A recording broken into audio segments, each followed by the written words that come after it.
Everyone, this is Aishwarya and welcome to beauty with quotes. तो guys, आजकल एक तरह के मैसेज मेरे को बहुत ज़्यादा मिल रहे हैं और मैसेज ये है कि मतलब बहुत सारे तुम्हारे जैसे ही लोग हैं, वो मेरे को लिंक भेज देते हैं और बोलते हैं, ये बोल रहा है कि why you should not right get exam. इस तरह का एक टॉपिक कुछ ज़्यादा ही आजकल वायरल हो रहा है। अब मुझे समझ नहीं आ रहा ऐसा क्यों, तो मैंने कुछ 2-4 वीडियोज़ देखे एंड बहुत सारे लॉजिक मेरे समझ से बाहर थे, तो उनको मैं क्लैरिफाई करने की अपनी पूरी कोशिश करूँगी अपने ऑडियंस के साथ। बाकी जिसको जो करना है आराम से करे। तो वो लोग बोल रहे हैं कि आपको गेट एग्ज़ाम नहीं देना चाहिए। हाँ, नहीं देना चाहिए। मतलब गेट एग्ज़ाम जो इतना प्रेस्टीजियस एग्ज़ाम है, तो उसके बारे में वो लोग बोल रहे हैं सीधा सीधा कि आपको गेट एग्ज़ाम नहीं लिखना चाहिए। तो ठीक है, हम खुद इस वीडियो में डिसाइड करेंगे कि हमें देना चाहिए या नहीं देना चाहिए। अगर मेरे को पर्सनली पूछा जाए तो मैं बोलूँगी, अगर तुम टायर 2-3 कॉलेज के बच्चे हो जिसके कॉलेज में प्लेसमेंट बहुत अच्छा नहीं है, तो तुमको तो डेफिनेटली देना चाहिए। और सिर्फ तुम्हें ही क्यों, मैं तो बोलूँगी हर किसी को देना चाहिए गेट एग्ज़ाम। क्यों, कैसे, वो हम आगे डिस्कस करेंगे इस वीडियो में। पर अभी के लिए अगर मैं बोलूँ तो मैं बोलूँगी तुम्हें देना चाहिए। और अगर तुम वो हो जो 2023 में देने में इंटरेस्टेड है, क्योंकि देखो क्या होता है ना कि गेट एग्ज़ाम कौन दे सकता है। सबसे पहली बात अगर ये, तो जो फाइनल ईयर में है या प्री फाइनल ईयर और द थर्ड ईयर, तो जो थर्ड ईयर में है वो दे सकते हैं। तो अगर तुम इन दोनों में अभी नहीं हो तो क्या करोगे तुम, अभी तुम दे नहीं सकते 2022 में, तो तुम दोगे 2023 में। तो अगर तुम ऐसे बच्चे हो जिसको 2023 में गेट एग्ज़ाम देना है, तो तुम आराम से अनअकैडमी पे जा सकते हो। वहाँ पे 13 अक्टूबर से एक बैच हमारा स्टार्ट हो रहा है, जिसको हम बोल रहे होंगे आरोहण। तो आरोहण करके एक बैच स्टार्ट हो रहा है फॉर CSIT ब्रांच। तो CSIT ब्रांच के लिए वो लोग स्टार्ट करें गेट CSE जिसको लिखना है, या फिर गेट IT जिसको देना है इन 2023 में। तो CSIT ऑल्दो कंबाइंड होता है गेट में, तो ऐसा नहीं है कि आपने ये क्या बोल दिया gate CS gate IT, gate CSIT एक साथ होता है। खैर जो भी, तो अगर तुम गेट CSIT में इंटरेस्टेड हो 2023 बैच के लिए, मतलब नेक्स्ट ईयर अगर तुम्हें देना है, तो तुम आराम से जाकर के आरोहण में कर सकते हो सब्सक्राइब। और उसमें अगर तुम्हें 10% डिस्काउंट चाहिए तो you can use my coupon code BWC10 जो तुम्हें स्क्रीन पे दिख रहा होगा। तो तुम आराम से ये वाला कूपन कोड यूज़ करके आराम से ले लेना। उसके अलावा अगर तुम चाहो कि मेरा जो टेस्ट है वो हो रहा हो, ठीक है, तुम मान लो ऐसे हो कि नहीं, मेरे को किसी पर्टिकुलर कोर्स में जाके नहीं घुसना है, may be because fees highs है, मे बी बिकॉज कुछ और रीज़न है। रीज़न तुम्हारा कुछ भी हो, तुम्हें अगर ऐसा लगता है कि ठीक है ना, मैं अभी नहीं करना चाहता हूँ या नहीं कर सकता हूँ जो भी, तो तुम टेस्ट सीरीज़ अगर तुम्हें फ्री में लेना हो तो तुम आराम से जा कर के ले सकते हो। वो क्या है, तो उनका गेट कॉम्बैट है, ठीक है। तो अनअकैडमी का गेट कॉम्बैट भी तुम्हें मिल जाएगा। वहाँ पे तुम्हें सिर्फ वो एकदम से फ्री है, तो वहाँ तुम्हें कुछ पे करने की ज़रूरत नहीं है। सबसे पहले मैं ये बता दूँ, तो वो एकदम फ्री है। वो हर संडे होता है 11 बजे दिन में, हर संडे दिन में 11 बजे होता है। तो तुम आराम से दे सकते हो। 1 घंटे का होता है, लाइव कॉन्टेस्ट होता है, तुम आराम से दे देना। उसके बारे में अगर ज़्यादा इन्फॉर्मेशन चाहिए तो आई बटन पर क्लिक कर देना, वहाँ मैं लिंक डाल दी रहूँगी, वहाँ से तुम देख लेना कि कैसे क्या होता है, ठीक है। तो वो सारी चीज़ें तुम्हें वहाँ से इन्फॉर्मेशन मिल जाएंगी इस बारे में। उसमें भी क्या कोड वगैरह यूज़ करना है सब उस वीडियो में।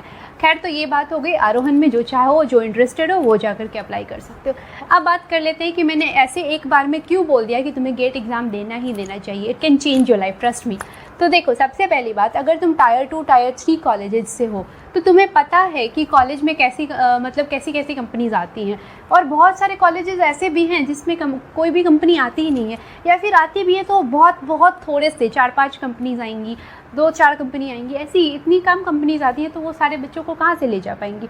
तो हो सकता है तुम्हारा प्लेसमेंट ना हो पाए, राइट। और अगर कंपनी आती भी हैं जो टायर 2-3 कॉलेजेस में, उनमें पैकेजेस ज़्यादा नहीं होते। उनके पैकेजेस होते हैं 3 लाख, 4 लाख, 5 लाख, किसी में 1.2, 1.4 ऐसे भी होते हैं। तो इस तरह के पैकेजेस ले करके कंपनीज आती है। एवरेज अगर देखा जाए तो 3 लाख के आसपास, ठीक है। तो बहुत कम पैकेज एक तो मिलता है।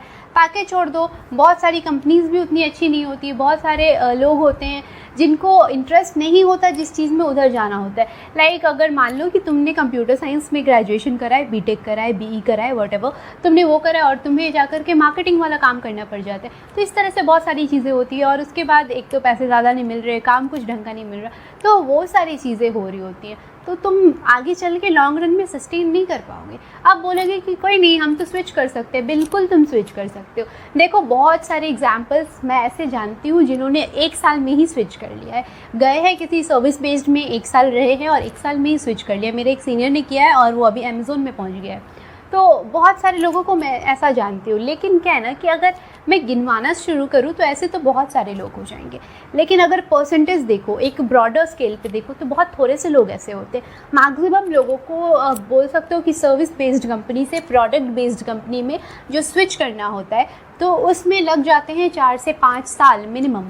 तो ये एवरेज एक बता रही हूँ, ठीक है। तो ये एक एवरेज हो जाता है, तुम्हारा सर्विस बेस्ड कंपनी से प्रोडक्ट बेस्ड जाने में तुम्हें 4 से 5 साल लग जाते हैं, और उससे कम लगाने के लिए तुम्हें बहुत ज़्यादा ट्रस्ट में मेहनत करना पड़ता है। तो जिस बंदे के बारे में मैंने बोला है कि उन्होंने ऐसा कर लिया कि 1 साल में ही वो चले गए थे, 1 साल उन्होंने ईपैम में काम किया एंड उसके बाद अमेज़ोन में चले गए थे, मैं रिद्धि दत्ता की बात कर रही हूँ।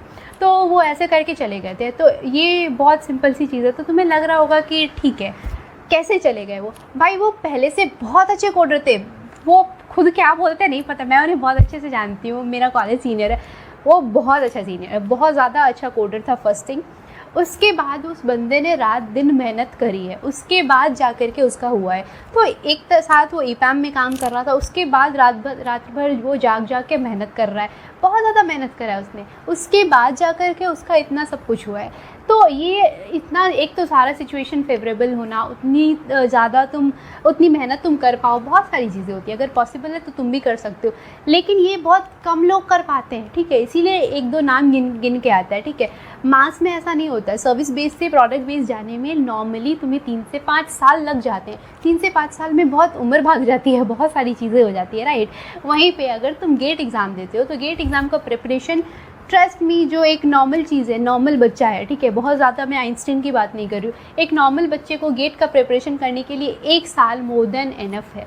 1 साल में वो बहुत अच्छे से प्रिपेयर कर सकता है। तो तुम 1 साल प्रिपेयर करो, चले जाओ IITs में, अगर तुम जा पाते हो, किसी भी, अगर तुम टायर 1 कॉलेज में जा रहे हो तो वेरी गुड, वहाँ पे सारी कंपनीज अच्छी आती हैं, ठीक है।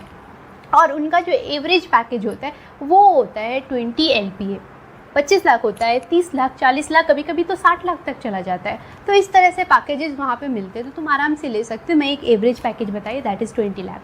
तो इस तरह से तुम्हें वहाँ पे मिल जा रहा होता है। तो ये कितनी अच्छी चीज़ है, तुम बहुत आसानी से इतना बड़ा बोल सकते हो ना कि ट्रांजिशन तुम्हारा हो जाता है, ये बहुत अच्छी चीज़ है। और मैं बोलोगे गेट एग्ज़ाम में भी तो मेहनत है, भाई साहब मेहनत है, लेकिन ऑफ कैंपस की जो लड़ाई है ना, उसके कंपेयर में देखो तो बहुत कम मेहनत है। तो वो अगर तुम देख सकते हो तो तुम आराम से, तुम्हें लग रहा होगा तो तुम्हें समझ आ जाएगा कि गेट एग्ज़ाम इतना भी बुरा नहीं है जितना आजकल बोला जा रहा है। सेकेंड थिंग, अगर प्लेसमेंट को थोड़ा सा हटा देते तो सेकेंड थिंग हो जाता है कि हम में से बहुत सारे लोग हैं जिन्हें टीचिंग में इंटरेस्ट है, जिन्हें पढ़ाना बहुत अच्छा लगता है, तो उन्होंने बीटेक करा है और उससे पहले वो खुद को एक्सप्लोर नहीं किए थे या जो भी, अब उन्हें पता है कि उन्हें टीचिंग फील्ड में जाना है, या उन्हें पता है उन्हें पढ़ाने में ज़्यादा मज़ा आता है। तो तुम्हें शायद ये बात पता हो या ना हो, तो मैं बता देती हूँ कि इंडिया में असिस्टेंट प्रोफेसर बनने के लिए किसी भी कॉलेज में, मैं किसी एक कॉलेज का नाम नहीं बोल रही हूँ, किसी भी कॉलेज में असिस्टेंट प्रोफेसर बनने के लिए तुम्हारे पास मास्टर्स की डिग्री चाहिए।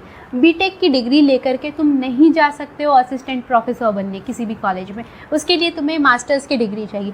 वो मास्टर्स की डिग्री अगर तुम्हारे पास IIT से है तो एक तो एज हो जाता है ना। अगर तुम किसी प्राइवेट कॉलेज में जा रहे हो पढ़ाने के लिए, मान लो तुम किसी भी XYZ प्राइवेट कॉलेज में तुम चले गए एज असिस्टेंट प्रोफेसर, और तुम्हारी जो डिग्री है वो MTech from IIT Bombay, trust me तुम्हारी सैलरी जो नॉर्मल कॉलेज वाले असिस्टेंट प्रोफेसर्स हैं उनसे ज़्यादा होगी, और ये तो ट्रस्ट करने ही वाली बात है। ये हो गई असिस्टेंट प्रोफेसर की बात। अगर वहीं पे तुम्हें प्रोफेसर के लिए प्रमोशन चाहिए होता है तो तुम्हें PhD की डिग्री चाहिए होती है। अगेन PhD से पहले तुम्हें मास्टर्स तो करना पड़ेगा, राइट, मास्टर्स की डिग्री होनी चाहिए।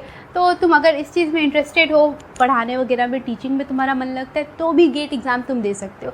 थर्ड चीज़ आ जाती है जो हम इंडियंस का फेवरेट है, PSU, yes, public sector unit. तो अगर तुम PSU में जाने में इंटरेस्टेड हो, सरकारी नौकरी, स्टेबिलिटी, जॉब सिक्योरिटी, बहुत सारी चीज़ें, अगर उस सब में तुम इंटरेस्टेड हो, फिर भी गेट एग्ज़ाम है। तो भाई गेट एग्ज़ाम का एक मेरे को नेगेटिव पॉइंट बताओ क्या है यार। गेट एग्ज़ाम से तुम्हें इतना सब कुछ मिल रहा है। हाँ, अगर तुम चाहते हो कि तुम फॉरेन में जाके पढ़ाई करो तो यार बहुत सारी फॉरेन यूनिवर्सिटीज़ हैं जो गेट एग्ज़ाम के बेसिस पे ले जा रही हैं। वहीं पे तुम नीति मुंबई का नाम तुमने सुना होगा, one of the best college है, one of the best college for MBA, और वो सिर्फ इंजीनियरिंग ग्रेजुएट्स को MBA की डिग्री दिलाता है। उसमें भी जो एडमिशन होता है तुम्हारा वो गेट एग्ज़ाम के बेसिस पे होता है। तो इतने सारे फ़ायदे मैंने बता दिए। उसके बाद तुम्हें गेट एग्ज़ाम देना है नहीं देना है तुम्हारी खुशी, तुम्हारा मन करे तो, नहीं मन करे नहीं तो, I am not forcing anyone. बाकी अगर आरोहन में इंटरेस्टेड हो तो चले जाना, use my code BWC10 for extra 10% discount. बाकी मिलते हैं नेक्स्ट वीडियो में, तब तक के लिए stay healthy, stay fit, love you all. This is Aishwarya signing off, bye bye bye.